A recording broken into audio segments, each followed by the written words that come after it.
ചാണ്ടിയുമ്മനെ മുന്നിൽ നിർത്തിക്കൊണ്ട് A group വീണ്ടും ശക്തമാകാനുണ്ട്. അങ്ങനെ ഒരു ഗ്രൂപ്പ് കൂടേണ്ട സാഹചര്യം ഇന്ന് കോൺഗ്രസിലില്ല. അങ്ങ് വടകരയിൽ നിന്ന് മാറേണ്ടുന്ന സാഹചര്യം രാഷ്ട്രീയം നിരീക്ഷിക്കുന്ന എല്ലാവർക്കും അറിയാവുന്ന ഒന്നാണ്. ഞാൻ അതിലേക്ക് കടക്കുന്നില്ല.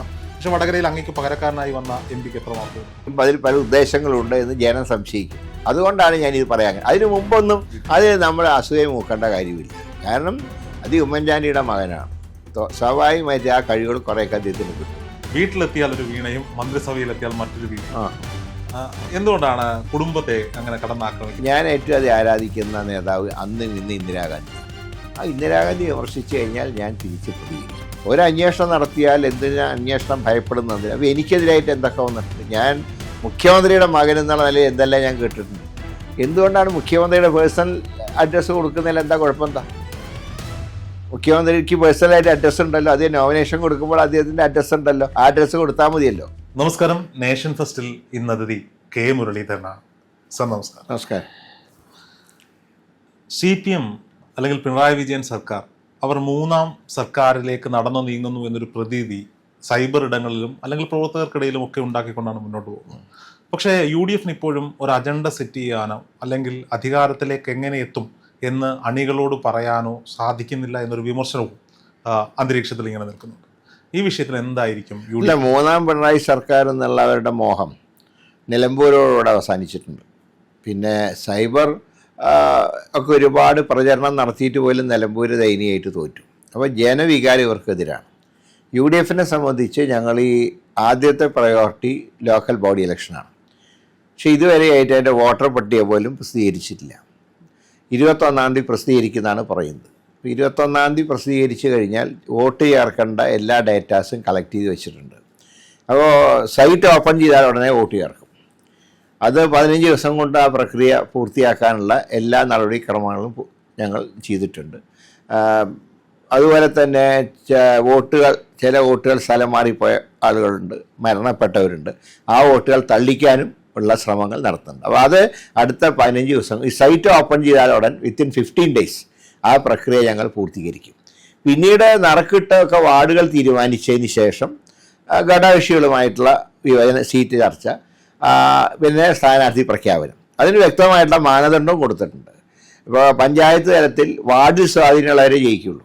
അതുകൊണ്ട് വാർഡ് തലങ്ങളിൽ യോഗം കൂടി, പാർട്ടി യോഗം കൂടി യുനാനിമസ് ആയിട്ട് തീരുമാനം എടുത്താൽ അത് അംഗീകരിക്കണം എന്നാണ് പാർട്ടി തീരുമാനിച്ചിട്ടുള്ളത്.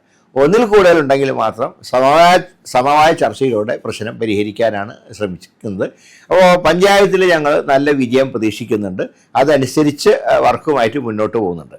പക്ഷേ ഈ സൈബർ രംഗത്തുള്ള CPMൻ്റെ പ്രവർത്തനം അതുകൊണ്ട് അവർക്ക് ഇതുവരെയായിട്ട് ഒരു നേട്ടം ഉണ്ടായിട്ടില്ല. ഞങ്ങൾ സത്യസന്ധമായി കാര്യങ്ങൾ ജനങ്ങളെ ബോധ്യപ്പെടുത്തിക്കൊണ്ട് മുന്നോട്ട് നീക്കുക. അല്ല, നിയമസഭയിലേക്ക് വരുമ്പോൾ ഇപ്പോൾ ത്രിതല പഞ്ചായത്ത് തിരഞ്ഞെടുപ്പ് കഴിഞ്ഞാൽ ഉടനെ തന്നെ നിയമസഭാ തിരഞ്ഞെടുപ്പുകൾ വരികയാണ്. ഇപ്പോഴും ഒരു UDF ആര് നയിക്കും അല്ലെങ്കിൽ ആരായിരിക്കും മുഖ്യമന്ത്രി സ്ഥാനാർത്ഥി? ഇതൊരു വലിയ ചോദ്യചിഹ്നമായി. അല്ല, UDFനെ സാധാരണ ഇലക്ഷനെ നയിക്കുന്ന പ്രതിപക്ഷ നേതാവാണ്. എന്നാൽ ഇലക്ഷൻ കഴിഞ്ഞ് MLAമാർ, തിരഞ്ഞെടുക്കപ്പെട്ട MLAമാരുടെ യോഗം ചേർന്ന് അവരിൽ ഭൂരിപക്ഷമുള്ള നേതാവിനെ ഹൈക്കമാൻഡിൻ്റെ അംഗീകാരത്തോടുകൂടെ പ്രഖ്യാപിക്കുക എന്നുള്ള ശൈലിയാണ് കോൺഗ്രസിൻ്റേത്. അത് ഇത്തവണ അതേ രീതിയിൽ തന്നെ മുന്നോട്ട് പോകും. ഇപ്പോൾ CPMൻ്റെ പാർട്ടി സെക്രട്ടറി തന്നെ ഒരിക്കൽ പറഞ്ഞു UDFന് അല്ലെങ്കിൽ കോൺഗ്രസിന് 5 മുഖ്യമന്ത്രി സ്ഥാനാർത്ഥിമാരാണ് ഉള്ളത്. അതൊക്കെ അവരുടെ PR വർക്കിൻ്റെ ഭാഗമായിട്ട് എതിരാളികളെ മോശമായി ചിത്രീകരിക്കുകയാണ്. ഞങ്ങൾക്ക് അങ്ങനെ യാതൊരു പ്രശ്നവുമില്ല. ഇപ്പം ഞാൻ പറയാം, ഹിമാചൽ പ്രദേശിൽ കോൺഗ്രസിനെ നയിച്ചിരുന്ന വീരഭദ്ര സിംഗ് മരിച്ചപ്പോൾ പകരം ആര് എന്നൊരു ചോദ്യം ഉണ്ടായിരുന്നു. വ്യക്തമായ ഒരു നേതാവിനില്ലാതെയാണ് പാർട്ടി ഇലക്ഷൻ അംഗീകരിച്ചത്. ഇലക്ഷനിൽ കോൺഗ്രസ് ജയിച്ചപ്പോൾ ഇപ്പോഴത്തെ മുഖ്യമന്ത്രിയെ MLAമാരുടെ ഭൂരിപക്ഷം അനുസരിച്ച് തീരുമാനിച്ചു. ഒരു തർക്കവും ഉണ്ടായിട്ടില്ല. ഇതിനായിരുന്നു കർണാടകത്തിൽ സിദ്ധരാമയ്യയാണോ DK ശിവകുമാറാണോ, അതിനും പരിഹാരം ഉണ്ടാക്കി. തെലുങ്കാന, ഞാൻ അതിൻ്റെ സ്ക്രീനിങ് കമ്മിറ്റി ചെയർമാനായിരുന്നു. ഒരു പ്രശ്നവും കൂടാതെയാണ് രേവന്ത് റെഡ്ഡിയെ മുഖ്യമന്ത്രിയെ നിശ്ചയിച്ചത്. ആ രീതിയിൽ തന്നെ കേരളത്തിലെ മുഖ്യമന്ത്രിയെയും ഇലക്ഷൻ കഴിഞ്ഞാൽ കോൺഗ്രസ് MLAമാർ യോഗം ചേർന്ന് തീരുമാനമെടുക്കും. ഈ മുഖ്യമന്ത്രി സ്ഥാനാർത്ഥിയാകാൻ സാധ്യതയുണ്ട് എന്ന് പറയപ്പെടുന്നവരുടെ ലിസ്റ്റിൽ ഉണ്ടായിരുന്ന ഒരാൾ ഇന്ന് കോൺഗ്രസിലാണോ BJPയിലാണോ എന്ന കാര്യത്തിൽ അണികൾക്കൊരു അവ്യക്തതയുണ്ട്. അല്ല, ആ കാര്യത്തിൽ യാതൊരു സംശയവും വേണ്ട. MP മാർക്ക് സാധാരണ രീതിയിൽ കോൺഗ്രസ് സീറ്റ് കൊടുക്കാറില്ല. പിന്നെ ഈ പറയുന്ന മാന്യ അദ്ദേഹത്തിന് ഒരു കാരണവശാലും കേരളത്തിൻ്റെ ഇപ്പോഴത്തെ അടുത്ത അസംബ്ലി ഇലക്ഷനിലേക്ക് പരിഗണിക്കില്ല. കാരണം അദ്ദേഹം മെമ്പർ ഓഫ് പാർലമെൻറ്റാണ്. അദ്ദേഹത്തിൻ്റെ നിലപാട് അദ്ദേഹം പ്രഖ്യാപിച്ചതിന് ശേഷം മാത്രമേ അടുത്ത നടപടികളിലേക്ക് കടക്കുകയുള്ളൂ. അതുകൊണ്ട് അദ്ദേഹം ഒന്നും ഞങ്ങളുടെ ലിസ്റ്റിലൊന്നുമില്ല. ഈ ശശി തരൂരിനെതിരെ തുറന്ന് പറയുന്ന, അദ്ദേഹത്തിന്റെ നിലപാടുകൾക്കെതിരെ തുറന്നു പറയുന്ന നേതാക്കന്മാരിൽ പ്രമുഖൻ അങ്ങാണ്. എന്തുകൊണ്ടാണ് ഭയമില്ലാതെ? ഒന്നുമില്ലെങ്കിലും അദ്ദേഹം ഒരു കോൺഗ്രസിന്റെ അല്ല, അദ്ദേഹം പാർട്ടിക്ക് പൂർണ്ണമായിട്ട് വഴങ്ങി പ്രവർത്തിച്ചാൽ അദ്ദേഹത്തിന് ഞങ്ങൾ തീർച്ചയായിട്ടും, ഇപ്പോൾ അദ്ദേഹം തിരുവനന്തപുരത്തെ MP ആണ്, ഇപ്പോൾ ഇവിടെ കോർപ്പറേഷനിലൊക്കെ അദ്ദേഹം പാർട്ടിക്ക് വിധേയനായിട്ടാണ് പ്രവർത്തിക്കുന്നതെങ്കിൽ അദ്ദേഹത്തിനെ പ്രൊജക്റ്റ് ചെയ്തുകൊണ്ട് തന്നെയാണ് ഞങ്ങൾ മുന്നോട്ട് നീങ്ങുക. പക്ഷേ അദ്ദേഹം അടിയന്തരാവസ്ഥയെക്കുറിച്ച് പലർക്കും വ്യത്യസ്ത അഭിപ്രായങ്ങളുണ്ടാകാം. പക്ഷേ ഞാൻ അനുകൂലിക്കുന്ന ആളാണ് അന്ന് നിന്നും. എന്നാൽ ഇന്ദിരാഗാന്ധിയെ വ്യക്തിപരമായി ഹരാസ് ചെയ്യുകയും നരേന്ദ്രമോദി പോലും സഞ്ജയ് ഗാന്ധി എന്നൊരു പേരൊന്നും ഈ അടുത്തൊന്നും പറഞ്ഞിട്ടില്ല അദ്ദേഹം. പക്ഷേ സഞ്ജയ് ഗാന്ധി ഉൾപ്പെടെ ചേർത്തുകൊണ്ടുള്ള അദ്ദേഹത്തിൻ്റെ പ്രസ്താവന അദ്ദേഹം കോൺഗ്രസ്സുകാരുടെ മനസ്സിൽ നിന്ന് അദ്ദേഹം പോയി. അപ്പോൾ ഇനി തിരിച്ചു വരണമെന്നുണ്ടെങ്കിൽ ചെയ്ത തെറ്റുകൾ പാശ്ചാത്തപിച്ചുകൊണ്ട് അദ്ദേഹം മടങ്ങി വന്നാൽ തീർച്ചയായിട്ടും ഞങ്ങൾ അദ്ദേഹത്തിന് അംഗീകരിക്കും.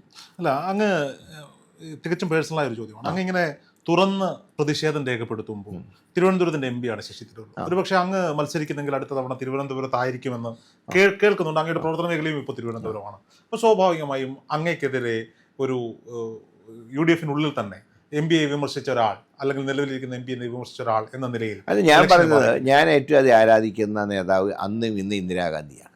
ആ ഇന്ദിരാഗാന്ധി വിമർശിച്ചു കഴിഞ്ഞാൽ ഞാൻ തിരിച്ച് പ്രതികരിക്കും. അതുവരെ ഞാൻ അദ്ദേഹത്തിൻ്റെ കൂടെ നിന്നല്ലോ.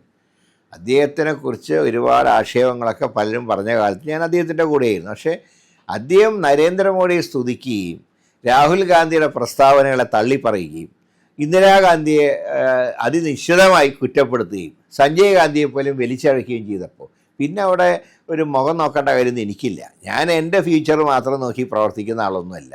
പാർട്ടിയുടെ ലൈനിൽ നിൽക്കുകയാണെങ്കിൽ ആ ലൈനിൽ നിൽക്കണം, അല്ലെങ്കിൽ സലാം പറഞ്ഞ് പിരിയണം. ഈ ശശി തരൂർ MP ആയിരിക്കുന്നത് കൊണ്ട് തന്നെ നിയമസഭയിലേക്ക് മത്സരിക്കാൻ സാധ്യതയില്ല എന്നാണ് പറഞ്ഞു. KC വേണുഗോപാലിന്റെ സാധ്യത അല്ല, ഒരു MP-മാരുടെയും പേരുകൾ സാധാരണ രീതിയിൽ പരിഗണിക്കാറില്ല. പിന്നെ എല്ലാ കാര്യങ്ങളിലും ഫൈനൽ അതോറിറ്റി ഹൈക്കമാൻഡാണ്. ശരി, കഴിഞ്ഞ ദിവസം News18 റിപ്പോർട്ട് ചെയ്തൊരു വാർത്തയാണ്. എന്തോ UDF-നോട് എന്തോ ഒരു അതിർത്തി News18ന്റെ പല വാർത്തകളിലും ഈ അടുത്തിടെയായി കാണുന്നുണ്ട്. ചാണ്ടിയുമ്മനെ മുന്നിൽ നിർത്തിക്കൊണ്ട് A ഗ്രൂപ്പ് വീണ്ടും ശക്തമാകാൻ അങ്ങനെ യാതൊരു നീക്കവും ചാണ്ടിയുമ്മ നടത്തിയിട്ടില്ല. മാത്രമല്ല, അദ്ദേഹത്തിൻ്റെ സ്റ്റേറ്റ്മെൻറ്റ് തന്നെ വളരെ ക്ലിയറാണ്. അങ്ങനെ ഒരു ഗ്രൂപ്പ് കൂടേണ്ട സാഹചര്യം ഇന്ന് കോൺഗ്രസ്സിലില്ല. വളരെ വ്യക്തമായിട്ട് അദ്ദേഹം പറഞ്ഞിട്ടുണ്ട്. പിന്നെ എന്തിനാണ് അദ്ദേഹത്തിനെ വെറുതെ ഒരു കോൺട്രവേഴ്ഷ്യലിലേക്ക് വെറുതെ വലിച്ചിറക്കിയത് എനിക്ക് മനസ്സിലാവും. രമേശ് ചെന്നിത്തലയാണെന്നും VD സതീശനെ ഒതുക്കുകയാണ്. അല്ല, അതൊക്കെ വെറുതെ തെറ്റായിട്ടുള്ള സ്റ്റേറ്റ്മെൻറ്റാണ്. അങ്ങനെയൊന്നും ചാണ്ടിയുമ്മൻ അങ്ങനെ ആരെങ്കിലും കയ്യിൽ ആയുധാവുന്ന ആളൊന്നുമല്ല. പക്ഷേ അദ്ദേഹത്തിൻ്റെ സ്റ്റേറ്റ്മെൻറ്റ് വളരെ ക്ലിയറാണ്. ഞാൻ സ്റ്റേറ്റ്മെൻറ്റ് നേരിട്ട് കണ്ട അദ്ദേഹം പറഞ്ഞത് പണ്ട് കാലത്ത് ഗ്രൂപ്പൊക്കെ ഉണ്ടായിരുന്നു, ഇപ്പം അതിൻ്റെ സാഹചര്യം ഇല്ല. അത് ക്ലിയറാണല്ലോ. പിന്നെ ഇങ്ങനത്തെ ചർച്ചയ്ക്ക് പോകേണ്ട കാര്യമില്ല. ഈ ചാണ്ടിയുമ്മൻ കഴിഞ്ഞ ഈ നിലമ്പൂർ ഉപതെരഞ്ഞെടുപ്പ് ഇങ്ങോട്ട് സോഷ്യൽ മീഡിയയിലും ജനങ്ങൾക്കിടയിലും ഒരു താരമാകുന്നുണ്ട്. തീർച്ചയായും കോൺഗ്രസിന്റെ പ്രതീക്ഷയ്ക്കൊത്തു വളരുന്ന ഒരു യൂത്ത് കോൺഗ്രസിന്, അല്ലെങ്കിൽ ഒരു യുവാവ് എന്ന നിലയിൽ കോൺഗ്രസിന് ഒരു വലിയ മുഖമാകാൻ സാധ്യത കാണും. ഇതിൽ അസൂയമൂത്ത ചിലരാകുമോ ഇതിൽ? അത് നമ്മൾ അസൂയ മൂക്കേണ്ട കാര്യമില്ല. കാരണം അത് ഉമ്മൻചാണ്ടിയുടെ മകനാണ്. സ്വാഭാവികമായിട്ട് ആ കഴിവുകൾ കുറേയൊക്കെ അദ്ദേഹത്തിന് കിട്ടും. അപ്പോൾ അതിൽ നമ്മളെന്തിനാ അസൂയപ്പെടുന്നതിനാ? മാത്രമല്ല, ഈ തലമുറ മാറ്റങ്ങൾ നടക്കുകയല്ലേ. അപ്പം നമ്മളും ഒരു ഘട്ടം കഴിയുമ്പോൾ പിന്മാറണമല്ലോ. പക്ഷെ അങ്ങനെ പിന്മാറുമ്പോൾ ഒരു എന്താ പറയണ്ട, ഒരു വാക്വം ഉണ്ടാവാൻ പാടില്ല. അപ്പോൾ ഇങ്ങനെയുള്ള ചെറുപ്പക്കാർ വരട്ടെ, അത് നല്ല കാര്യമാണ്. അങ്ങ് പൂർണ്ണ തോതിൽ അംഗീകരിക്കുകയാണ്? തീർച്ചയായിട്ടും അത് അംഗീകരിക്കണമല്ലോ.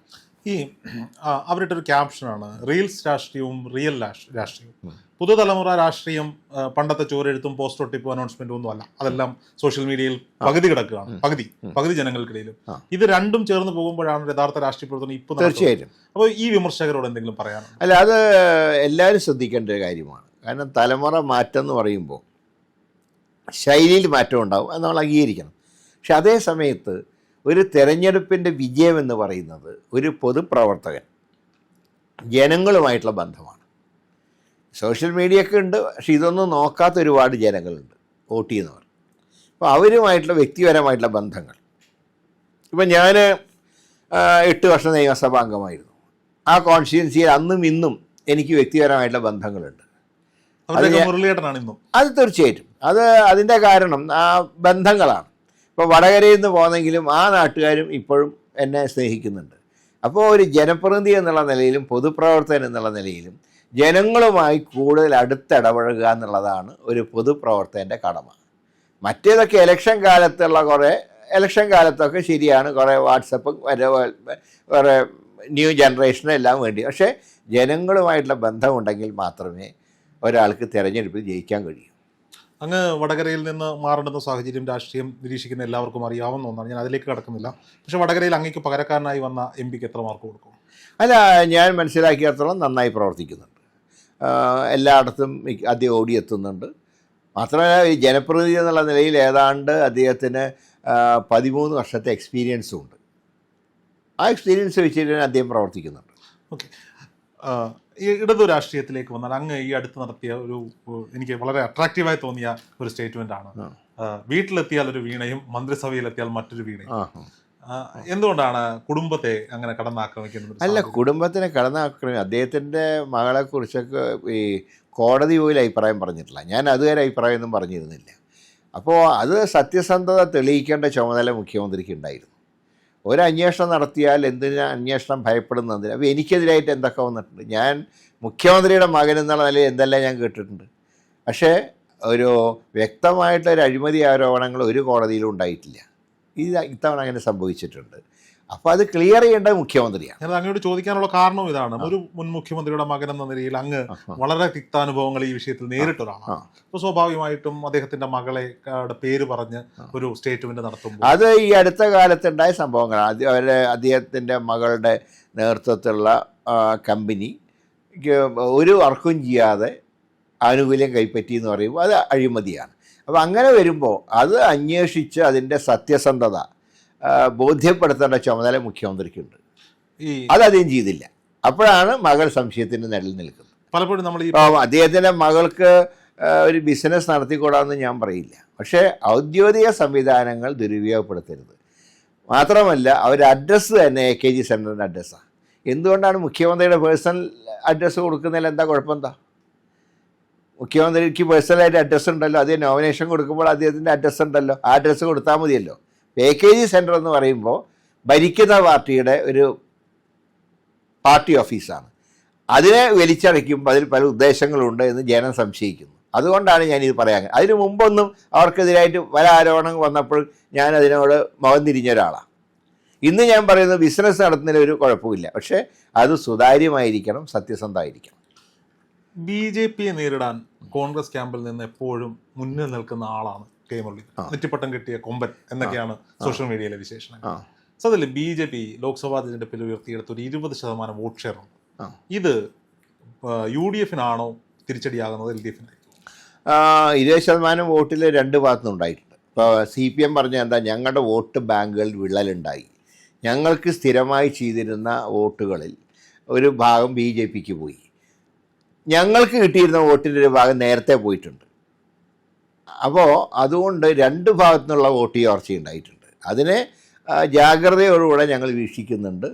ആ പഴുതടയ്ക്കാൻ ഞങ്ങൾ ശ്രമിക്കുന്നുമുണ്ട്. ഇപ്പോൾ ഉദാഹരണം പറഞ്ഞാൽ ഭരണവിരുദ്ധ വികാരം ചെതറിപ്പോവാതെ നോക്കാൻ ഞങ്ങൾ വളരെയധികം ശ്രദ്ധ പതിപ്പിക്കുന്നുണ്ട്. ഇപ്പോഴും BJP-യുടെ ഒരു അവരുടെ ഒരു ക്യാമ്പയിൻ ഉണ്ട്, വലിയ രീതിയിൽ അവർ ക്യാമ്പയിൻ ചെയ്യുന്നുണ്ട്. ഇല്ല എന്ന് പറയാൻ സാധിക്കാത്തതാണ്. അവർ അധികാരത്തിലേക്ക് എത്തുക, ഇത്തവണ അല്ലെങ്കിൽ അടുത്ത തവണ, അതാണ് അവരുടെ ലക്ഷ്യം. ഇതിനെ UDF ഇപ്പം ഇതുവരെ ഇടതുപക്ഷത്തെ മാത്രം നേരിട്ടാൽ മതിയായിരുന്നെങ്കിൽ ഇപ്പോൾ രണ്ട് സൈഡിൽ നിന്ന് നേരിടുന്ന ഒരു അവസ്ഥയാണ്. അതൊരു യാഥാർത്ഥ്യമാണ്. ഞങ്ങൾക്കറിയാം ത്രികോണ മത്സരമുണ്ട്. ത്രികോണ മത്സരം വരുമ്പോഴാണ് ഏറ്റവും ബുദ്ധിമുട്ട്. ഒരു ഡയറക്റ്റ് ഫൈറ്റിനേക്കാൾ ബുദ്ധിമുട്ടാണ് ത്രികോണം വരുമ്പോൾ. കാരണം ത്രികോണ മത്സരത്തിൽ നമ്മൾ ഒരടി പുറകിലേക്ക് പോയാൽ നമ്മൾ പിന്തള്ളപ്പെട്ടു പോകും. അതുകൊണ്ട് അതിൽ ഞങ്ങൾ വളരെയധികം ജാഗ്രത പുലർത്തുന്നുണ്ട്. അങ്ങനെയുള്ള ഭരണവിരുദ്ധ വികാരം പൂർണ്ണമായിട്ട് UDF-ലേക്ക് കേന്ദ്രീകരിക്കാനുള്ള ശ്രമങ്ങളാണ് ഞങ്ങൾ നടത്തുന്നത്. അതിൻ്റെ വിജയമാണ് ഞങ്ങൾക്ക് നിലമ്പൂരുണ്ടായത്. ഭരണവിരുദ്ധ വികാരം ഞങ്ങളിൽ കേന്ദ്രീകരിച്ചപ്പോൾ ഞങ്ങൾ ജയിച്ചു. പാലക്കാട് ഭരണവിരുദ്ധ വികാരം ഞങ്ങളിൽ കേന്ദ്രീകരിച്ചപ്പോൾ ഞങ്ങൾ ജയിച്ചു. ചേലക്കരയിൽ അത് വിഭജിച്ചപ്പോൾ ഞങ്ങൾ തോറ്റു. തീർച്ചയായും പരാജയം തന്നെയാണ്. അതിനിപ്പോൾ നമ്മൾ വിജയം എന്ന് പറഞ്ഞിട്ട് കാര്യമൊന്നുമില്ല. പക്ഷേ അതിൻ്റെ കാരണം ഞാൻ പഠിച്ചപ്പോൾ ഭരണവിരുദ്ധ വികാരം ചേലക്കരയിലും ഉണ്ടായിരുന്നു. പക്ഷേ BJP-ക്ക് കഴിഞ്ഞ തവണ കിട്ടിയതിനേക്കാൾ 10,000 വോട്ട് തവണ വോട്ട് വർദ്ധിച്ചു. അതിനു പുറമെ അൻവറിൻ്റെ സ്ഥാനാർത്ഥി 4,000 വോട്ട് വാങ്ങിയത് വ്യക്തമായിട്ട് ഞങ്ങൾക്ക് കിട്ടേണ്ട വോട്ടുകളായിരുന്നു, മൈനോറിറ്റി വോട്ടുകളായിരുന്നു. അപ്പോൾ ഇത് രണ്ടുമാണ് പരാജയത്തിൻ്റെ കാരണമായിട്ടുണ്ടായത്. ഈ മൈനോറിറ്റി വോട്ട് ബാങ്കിലേക്ക് പോകുമ്പോൾ ക്രിസ്ത്യൻ വോട്ടുകളിൽ നല്ലൊരു ഭാഗം ഇന്ന് BJPക്ക് വോട്ട് ചെയ്യാൻ തയ്യാറായി നിൽക്കുന്നുണ്ട്. അതിൽ പൂർണ്ണമായിട്ടും അങ്ങനെ പോയിട്ടൊന്നുമില്ല. ഞാൻ പറഞ്ഞത് ചെറിയ ഷിഫ്റ്റ് ഉണ്ടായിട്ട് തൃശ്ശൂരാണ് ഉണ്ടായിരുന്നത്. അപ്പോൾ അത് ഞാൻ മനസ്സിലാക്കിയ ഒരാളാണല്ലോ ഞാൻ. എന്നാൽ അതേ സമയത്ത് ക്രിസ്ത്യൻ വോട്ട് ഭൂരിപക്ഷമുള്ള കോട്ടയം, ഇടുക്കി, പത്തനാപുരം ഇതെല്ലാം കോൺഗ്രസ് ജയിച്ചല്ലോ. അപ്പോൾ അതിൻ്റെ അർത്ഥം കുറച്ച് അല്പം വേരിയേഷൻ ഉണ്ടായിട്ടുണ്ട്. അല്ല, പത്തനംതിട്ടയ്ക്ക് UDF ജയിച്ചല്ലോ. അല്പം ചില വേരിയേഷൻ ക്രൈസ്തവ വോട്ടുകളിൽ തൃശ്ശൂർ മാത്രമേ ഫീൽ ചെയ്തിട്ടുള്ളൂ. പക്ഷെ അത് ഒരു എന്താ പറയണ്ടത്, ഒരു പ്രത്യേക സാഹചര്യം എന്ന് കണ്ട് അത് ഭാവിയിൽ ആവർത്തിക്കില്ല എന്നാണ് ഞങ്ങളുടെ വിശ്വാസം. അല്ല, അത് ആ വോട്ടുകൾ തിരിച്ചു കൊണ്ടുവരുവാൻ, പുതിയ വോട്ടുകളെ അട്രാക്ട് ചെയ്യാൻ സണ്ണി ജോസഫ് എന്ന് പറയുന്ന ഒരു മുഖത്തെ കൊണ്ട് മാത്രം സാധിക്കും. അല്ല, അത് ഒരു കൂട്ടായ നേതൃത്വമാണ് പാർട്ടിയിൽ. പ്രതിപക്ഷ നേതാവുണ്ട്, KPC പ്രസിഡൻ്റുണ്ട്, UDF കൺവീനറുണ്ട്, വർക്കിംഗ് പ്രസിഡൻറ്റുമാരുണ്ട്, ഞങ്ങളെപ്പോലത്തെ സീനിയർ നേതാക്കന്മാരുണ്ട്. എല്ലാവരും ചേരുമ്പോഴാണ് ഒരു തെരഞ്ഞെടുപ്പിൽ ശക്തമായി പ്രവർത്തിക്കാൻ കഴിയും. ഞാനത് ചോദിക്കാനുള്ള കാരണം, നേരത്തെ ക്രിസ്ത്യൻ കമ്മ്യൂണിറ്റിയെ സംബന്ധിച്ചിടത്തോളം അവർക്ക് ഉമ്മൻചാണ്ടി ഉണ്ടായിരുന്നു, KM മാണി ഉണ്ടായിരുന്നു UDF, അതുപോലെ തലമുതിർന്ന നേതാക്കന്മാർ ഒരുപാട് പേരുണ്ടായിരുന്നു. ഇന്ന് തലമുതിർന്ന നേതാക്കന്മാരുണ്ടെങ്കിലും അവരൊക്കെ അവരുടേതായ ഒരു ചുറ്റുപാടിൽ, അതിലിപ്പോൾ യങ് ജനറേഷൻ വരുന്നുണ്ട്. അപ്പോൾ പെട്ടെന്ന് അവർക്ക് ഒരു ദിവസം ഉമ്മൻചാണ്ടി ആവാനോ KM മാണി ആവാനോ അവർക്ക് കഴിയില്ല. എങ്കിലും ഗ്രാജുവലായിട്ട് അവർ വളർന്നു വരുന്നുണ്ട്. ഇപ്പോൾ റോജി M. ജോണിനെ പോലെയുള്ള പുതിയ മുഖങ്ങൾ വളർന്നു വരുന്നുണ്ട്.